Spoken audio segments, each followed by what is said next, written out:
প্রিয় এলাকাবাসী, আপনারা হয়তো জানেন আমাদের গ্রামের নাট বল্টু টুর্নামেন্টের সকল ধরনের খেলার সমাপ্তি হলেও আজ ফুটবল খেলার ফাইনাল ম্যাচ অনুষ্ঠিত হবে।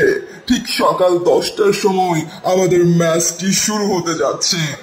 আজ আমাদের এই ম্যাচে মুখোমুখি হতে যাচ্ছে মামা ফ্রেন্ডস ক্লাব বনাম ইয়ামিন ফ্রেন্ডস ক্লাব। এই দুই দলের ক্যাপ্টেন হলো ইয়ামিন এবং ফয়সাল। আপনারা জানেন তারা দুজনে মামা এবং ভাগ্নে, তাই এই মামা ভাগ্নের লড়াইটা দেখতে আপনারা দ্রুত মাঠে চলে আসুন। সুপ্রিয় দর্শক মন্ডলী, ইতোমধ্যেই আমরা দেখতে পাচ্ছি দুই পাশে দুই দল খেলা শুরুর আগে একটু এক্সারসাইজ করতেছে। প্রত্যেকটি দলে 6 জন করে প্লেয়ার থাকবে। আজকের এই খেলায় রেফারির ভূমিকায় থাকবে আমাদের এলাকার বিখ্যাত গদাই কাকা।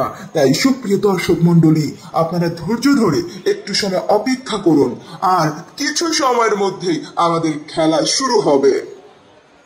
ইতিমধ্যেই আমরা দেখতে পাচ্ছি ইয়ামিন ফ্রেন্ডস ক্লাবের পক্ষের খেলোয়াড় টুনটুনি আমার দিকে এগিয়ে আসছে। হয়তোবা কোনো সমস্যা হয়েছে, তাকে দেখে মনে হচ্ছে খুব টেনশনে আছে সে। টুনটুনি, কি হয়েছে তোমার? কানু কাকা, ও কানু কাকা, ইয়ামিন তো এখনো আসলো না। আমাদের খেলা তো শুরু হয়ে যাবে, জানো তো? তুমি একটু মাইকে বলো না ইয়ামিনকে আসতে। ও আচ্ছা, এই ব্যাপার। আচ্ছা, তুমি টেনশন করো না, আমি এখনই ইয়ামিনকে ডাকছি। ইয়ামিন, আমি ধারণা করছি তুমি বাসায় এখনো ঘুমাচ্ছ, কারণ তুমি একটু ঘুম পাগল আছো। কিন্তু এখন তোমার ঘুমানোর সময় নয়, আর মাত্র 1 ঘন্টা পর তোমার খেলা শুরু হতে যাচ্ছে। তাই দ্রুত মাঠে চলে আসো। ইয়ামিন, তুমি কি আমার কথা শুনতে পাচ্ছ?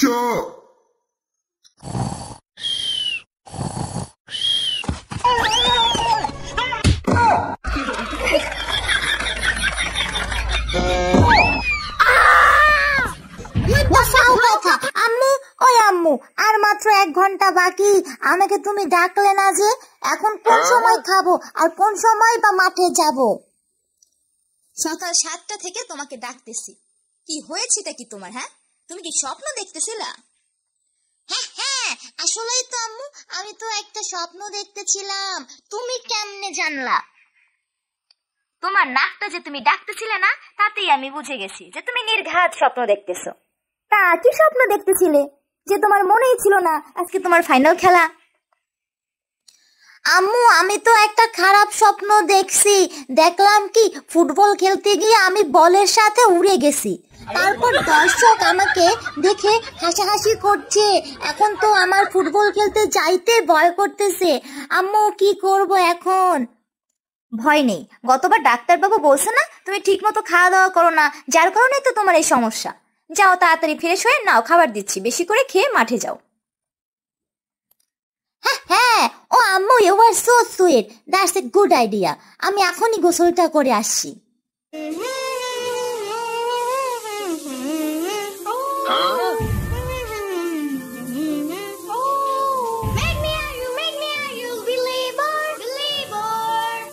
আমাকে পারতেই হবে আজকে।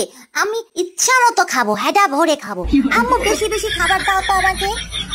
যা দিয়েছি খাওয়া শুরু করো, আরো দিচ্ছি।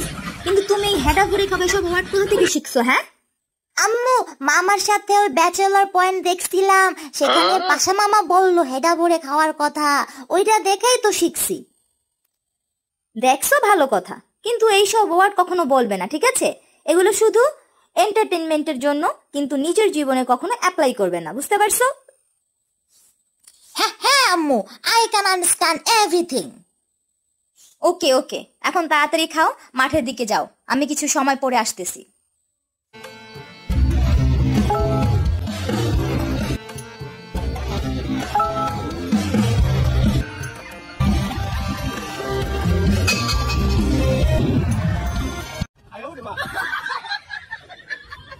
যাক বাবা, পেটটা অনেক বড় হয়েছে, আজকে আর খাওয়া লাগবে না, সারাদিন আর ক্ষুধাই লাগবে না। যাই, এবার মাঠের দিকে যাই। আম্মু, আমি গেলাম।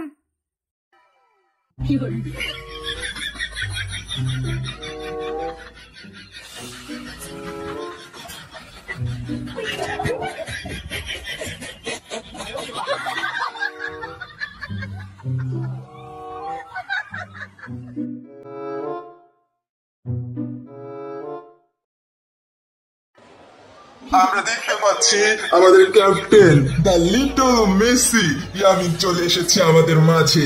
বন্ধুরা, আপনারা যে এতক্ষণ ধরে অপেক্ষা করছেন সেই মেসির খেলা দেখার জন্য, জাস্ট আর কিছু সময় অপেক্ষা করুন ধৈর্য ধরে, এখনই আমাদের খেলা শুরু হয়ে যাবে। আমরা দেখতে পাচ্ছি ইয়ামিন মাঠের মধ্যে কোন ধরনের ব্যায়াম শুরু করলো। এটাকে লাভ বলে না ব্যায়াম বলে, আমি কিছুই বুঝতে পারছি না। কিন্তু অবাক করার বিষয় হলো ইয়ামিনের পেটটা অনেক বড় লাগছে কেন। ও আচ্ছা, বুঝতে পেরেছি, হয়তো বা ইয়ামিন আজকে ইচ্ছে মতো খেয়েছে, তাই খেতে খেতে দেরি হয়ে গিয়েছে তার মাঠে আসতে। এরই মধ্যে আমাদের রেফারি বাঁশি বাজিয়ে দিল, মাঠের মধ্যে দুই ক্যাপ্টেনকে আসতে বলল। দেখতে পাচ্ছি ইয়ামিন এবং তার মামা ফয়সাল মাঠে চলে এসেছে। রেফারি একটি কয়েন উপরের দিকে ছুঁড়ে মারলো এবং টসে তার মামা ফয়সাল জিতে গেল। হ্যাঁ বন্ধুরা, খেলা শুরু হয়ে গেছে। আমরা দেখতে পাচ্ছি ইয়ামিন ও পল্টু সেন্টার থেকে খেলা শুরু করলো। ইয়ামিন থেকে পল্টু, পল্টু থেকে ফুটু, ফুটু থেকে টুনটুনি, টুনটুনি থেকে মাহাদি, মাহাদি আবার দিল ফুটুকে, ফুটু ইয়ামিনকে দিল। ইয়ামিন বল নিয়ে যাচ্ছে যাচ্ছে, এর মধ্যে বিপক্ষ দলের মোটু ধাক্কা দিয়ে ইয়ামিনকে ফেলে দিল। ইয়ামিন 2-3টা ডিগবাজি খেয়ে পড়ে গেল।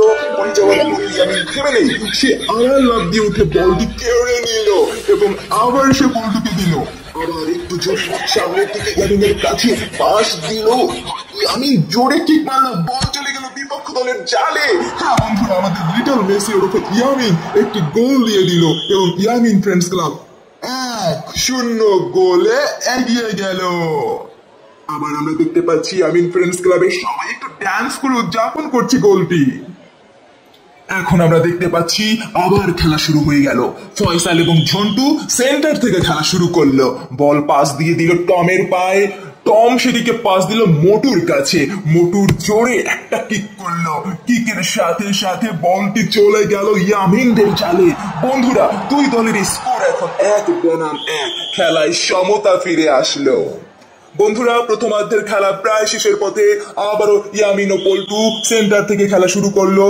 বল্টু বল নিয়ে যাচ্ছে, এর মধ্যে তার কাছ থেকে বল নিয়ে নিল টম। টম বলটিকে আবার মোটুর কাছে দিল। মোটু ফুটবল নিয়ে সামনের দিকে এগিয়ে যাচ্ছে। দেখতে পাচ্ছি মোটু আস্তে আস্তে গোলকের দিকে এগিয়ে যাচ্ছে। ইয়ামিন সেটা দেখে গোলকের সামনে চলে গেল। মোটু আর অপেক্ষা না করে জোরে আবার কিক মারলো, বল গিয়ে লাগলো ইয়ামিনের সেই বড় পেটে। ইয়ামিন বলের সাথে সাথে গোলকির বার পোস্টে ধাক্কা খেলে, এর মধ্যে রেফারির বাঁশি বেজে উঠলো। প্রথমার্ধের খেলা শেষ। প্রথমার্ধের খেলা শেষে দুই দলের স্কোর 1-1। এখন দেখা যাক দ্বিতীয়ার্ধের খেলায় কারা এগিয়ে যায় এবং কারা জয়লাভ করে এই ফাইনাল ম্যাচে। ওদিকে আমরা দেখতে পাচ্ছি বন্ধুরা, ইয়ামিন খুব কষ্ট পাচ্ছে বলের আঘাতে। আম্মু, আমি শ্বাস করতে পারছি না, আমাকে এখনই ডাক্তার আঙ্কেলের কাছে নিয়ে যাও। এই ফয়সাল, তাড়াতাড়ি এদিকে আয়। আহারে, আমার আব্বুটার কি হলো? বল লাগিয়ে ব্যথা পাইছে মনে হয় ডাক্তারের কাছে আবার নিতে হবে। আপু, তুমি টেনশন করো না, আমি এখনই ডাক্তারের কাছে নিয়ে যাব আমার মামাটারে। মামা, কোথায় ব্যথা পাইছো তুমি? আবার কি ওই তোমার ডলফিনে ব্যথা পাইছে? না, ডলফিনও কেসে, বল লাগছে আমার পেটে। এমনিতেই গা বেশি হয়ে গেছে আজকে, তাই এখন শ্বাস করতে পারছি না। তাড়াতাড়ি আঙ্কেলের কাছে নিয়ে যাও। উঠো উঠো মামা, আমার কোলে আসো তাড়াতাড়ি, তোমাকে আমি ডাক্তার সাহেবের কাছে নিয়ে যাচ্ছি। কিন্তু মামা, তুমি গেলে তোমার দলের কি হবে? পল্টু, তুই এখন ক্যাপ্টেন, ম্যাচটা জিততেই হবে। আমি মামার সাথে হসপিটালে যাচ্ছি, তুই ঠিকভাবে খেলিস।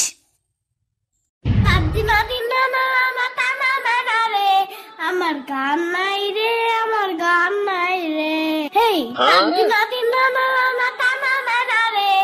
আমার গান নাই রে, আমার গান